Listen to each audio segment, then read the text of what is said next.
사실상 정권 차원의 정적 제거, 정치 공작이라는 자백이 나왔습니다. 고민정 최고께서도 지적하셨지만 어제자 주간조선 보도에 따르면 대통령실 고위 관계자는 민주당에서 이 대표 방탄을 치면 치는 대로 검찰의 구속영장 청구는 한 번으로 끝나지 않을 것이라고 말했다고 합니다. 대통령실이 불법적으로 검찰권 행사에 관여하고 있다는 자백이자 정권 차원의 정치 공작이라는 점을 인정한 것입니다. 검찰도 이번 구속영장 청구가 정치적이라는 점을 사실상 시인했습니다. 어제 서울중앙지검 고용곤 4차장 검사도 출입기자들과의 티타임에서 물적, 인적 증거가 충분히 있다고 판단한다라는 취지의 말을 했습니다. 그러면서도 이재명 대표가 인적, 물적 증거를 인멸했거나 인멸할 우려가 현저하다는 모순된 주장을 동시에 내놨습니다. 아니 어떻게 검찰이 확보했다는 증거를 이재명 대표가 무슨 수로 인멸한다는 말입니까?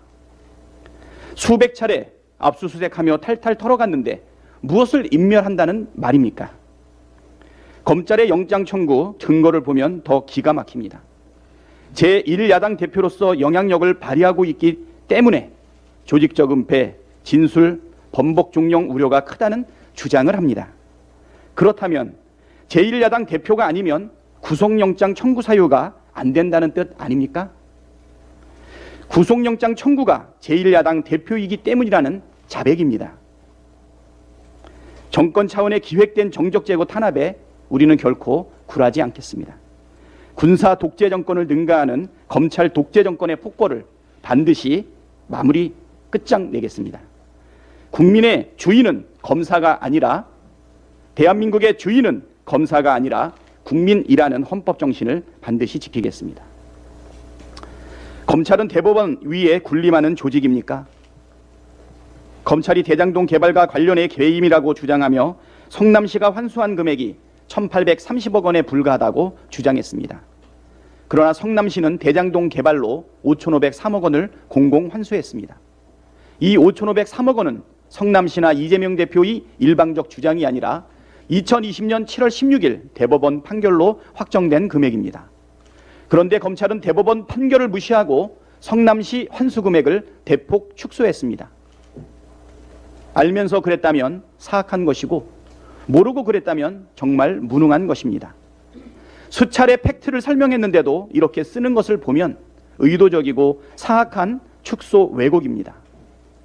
검사 독재 정권이라서 대법원 판결 정도는 가볍게 무시해도 된다고 여기는 검찰의 오만함을 역사와 국민은 용서하지 않을 것입니다. 윤석열 정권의 민생 레임 덕에 국민의 고통만 커지고 있습니다. 난방비 폭탄, 전기요금 폭탄이 펑펑 터지면서 국민들이 못 살겠다고 아우성치고 있습니다.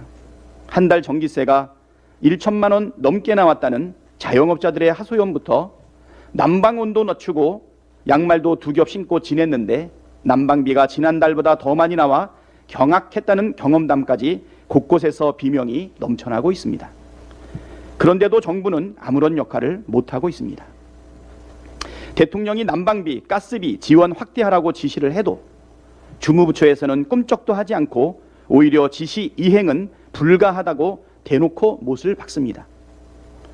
대통령은 사탕발림하고 장관은 회초리를 드는 짜여진 역할극이 아니라면 이야말로 전형적인 레임덕 현상입니다. 이미 국민들의 마음속에 정부는 존재하지 않습니다. 안전도 민생도 내팽개친 채 오로지 야당 탄압에만 열을 올리는 정부가 어떤 존재의 의미가 있는지 국민께서 묻고 있다는 사실, 윤석열 대통령은 똑똑히 알아야 할 것입니다.